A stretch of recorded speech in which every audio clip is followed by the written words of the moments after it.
Morning. Another day, another background. Today I'm going to show you how to moderate a piece of work that a child or a comment that a child has made and published in j2webby. So when you log into j2e as a teacher, you have a moderate folder. So in there, that's where all the work will arrive that the children have produced. So to moderate a piece of work, you click on the moderate folder. The little red number is how many pieces are sitting there not being moderated. So actually, as a subject lead or a class teacher, you can see just how many pieces have sat there not actually being published on your j2webby site. So I click on moderate folder, and then it will give you your classes down one in a minute and one side, and then how many pieces of work are actually sitting in the moderate folder for that class. Now there's two parts to this. This is posts. So this is pieces of work that children have created. It might be their poster or their J2 code activity or whatever they've done within the J2 suite, and they've clicked on publish. That appears there. Down the bottom, if I scroll down, that's the comments. So that's if you've put a piece of a question up and you ask the children to comment on it. So there's two different parts to the moderation. Really important to remember to check both areas. So let's just imagine we want to moderate some pieces of work that are in year 2, pink 3. This is this class. So I'm going to click on that year group. It says there's 19 pieces there. So we click on the year group itself. If you get this message, that's because you as a teacher have not accept the terms and conditions. You haven't been in a moderator before. I'm actually going to another school area today. That's why I've got to click it. But it's useful to know that. That's just making sure that you are thinking about being sensible when you're moderating a piece of work. This always comes up, the dashboard area. You can find work from here. To be honest, I always close this down. This only happens when you first accept those terms and conditions. I go back to moderate now and back into that folder.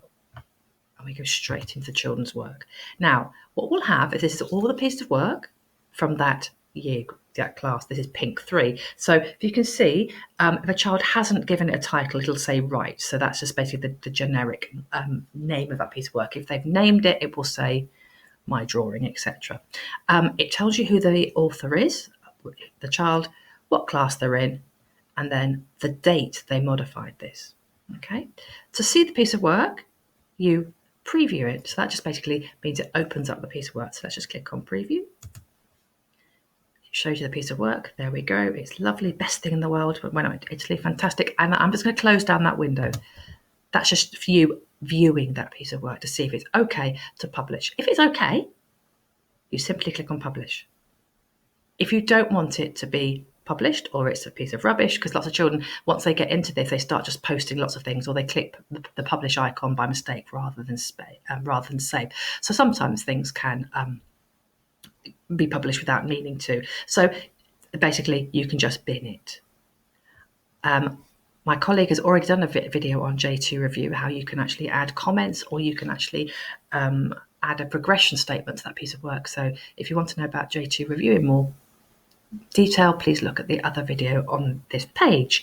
So if you like it, you click on publish. Right, I'm just going to click on publish. Okay. Hopefully that would have published. There we go. So it's come off that list. It's quite interesting. You can't really tell who that is unless you know the children's usernames. Obviously, it's their first name and their family name. So your class teacher will know who that is. So where's that piece of work gone? Well, that's now in our blog. So I'm going to go back to J2 Launch. I'm going to click on the j2webby icon. Here's the school. Obviously, I've sought permission to be able to look at this folder. And if I go to blogs, and it was pink 2, gosh, lots of lovely work going on here. So let me have a look a bit further down. Pink, there we go, pink 2. Was that it? Pink 2. No, it wasn't pink 2, pink 1. Should look, shouldn't I?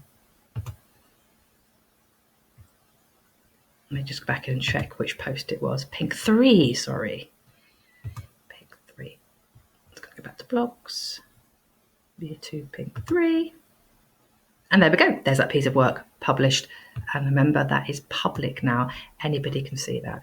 Any comment on there will be taken straight into that moderate folder. Unless you are a teacher, remember, your work goes straight up there without any moderation.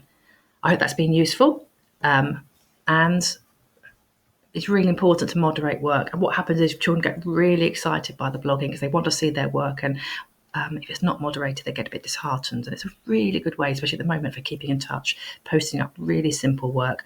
Those comment activities are great. You just have children doing little problems online, going to the blog, putting their answers in. So it's a really good communication tool at the moment. Hope that's been useful. Okay, bye.